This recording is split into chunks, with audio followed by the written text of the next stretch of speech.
बुद्धि से भरा घड़ा।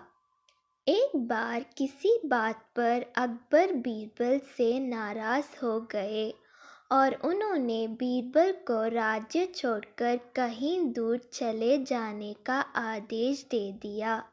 बीरबल ने अकबर के आदेश का पालन किया और राज्य छोड़कर चले गए।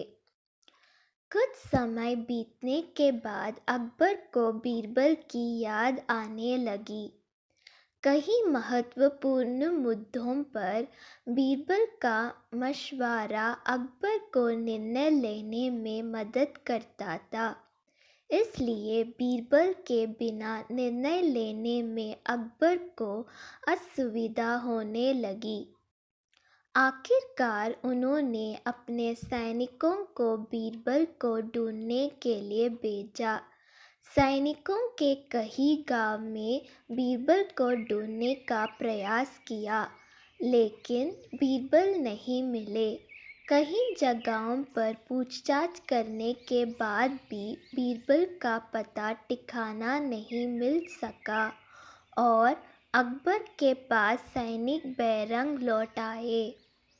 अकबर किसी भी सूरत में बीरबल को वापस लाना चाहते थे।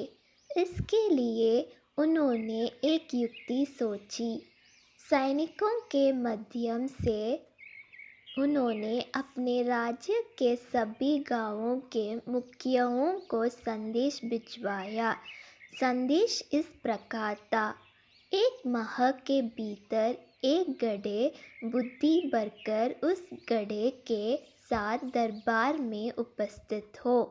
ऐसे ना कर पाने की स्थिति में बुद्धि की जगह गधे में हीरे जवाहरात भरकर देना होगा।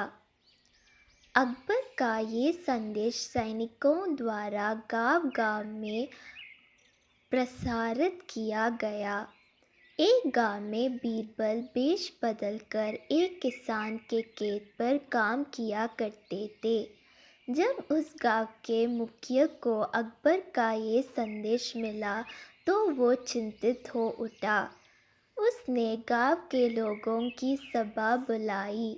बीरबल भी उस सभा में उपस्थित हुआ। गांव के मुखिया ने अकबर का संदेश गांव वालों को दिया तो सभी सोच में पड़ गए। तब बीरबल ने मुखिया से आग्रह किया, महाशय, आप मुझे एक गड्ढा दे दे। मैं इन महीनों के अंत तक उसे बुद्धि से भर दूंगा। मुखिया के पास और कोई चारा नहीं था। उसने एक गड्ढा बीरबल को दे दिया। बीरबल वह गड्ढा लेकर किसान के उस खेत पर चला गया जहाँ वह काम किया करता था। वहाँ उसने कद्दू उगाए थे। उनमें से ही एक छोटे से कद्दू को उठाकर उसने गड्ढे में डाल दिया। कद्दू अब भी अपनी बेल से लगा हुआ था। बीरबल उस कद्दू को नियमित रूप से खाद पानी देने लगा और उसकी अच्छी तरह से देखभाल करने लगा, जिससे धीरे धीरे कद्दू बढ़ने लगा। कुछ दिनों बाद कद्दू का आकार इतना बड़ा हो गया कि उसे गड्ढे से बाहर निकल पाना असंभव था। कुछ और दिन बीतने के बाद जब कद्दू का आकार गड्ढे के आकार जितना बड़ा हो गया, तब बीरबल ने उसे उसकी बेल से काटकर अलग किया।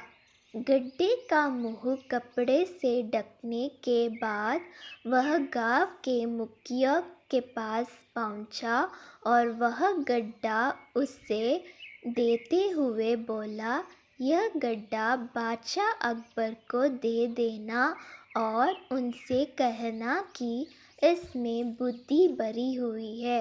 उसे बिना काटे और इस गड्ढे को बिना फोड़ने उसे निकल लीजिए। मुखिया बादशाह अकबर के दरबार पहुंचा और उसने अकबर को गड्ढा सौंपते हुए वैसा ही कहा जैसा बीरबल ने उसे कहने के लिए बोला था। अकबर ने जब गड्ढे के ऊपर से कपड़ा हटाया और उसमें झांककर देखा तो उसमें उन्हें कद्दू दिखाई दिया। वे समझ गए कि इतनी दूर की सोच सिर्फ बीरबल की ही हो सकती है। पूछने पर मुखिया ने बताया कि यह उसके गांव के एक किसान के खेत में काम करने वाले व्यक्ति ने किया है। अकबर जान चुके थे कि यह व्यक्ति और कोई नहीं बल्कि बीरबल है। वे तुरंत मुखिया के गांव गए। वहां किसान के घर जाकर बीरबल से मिले और उससे माफ़ी मांगकर वापस दरबार में ले आए। सीख: हर समय का कोई ना कोई हल अवश्य होता है।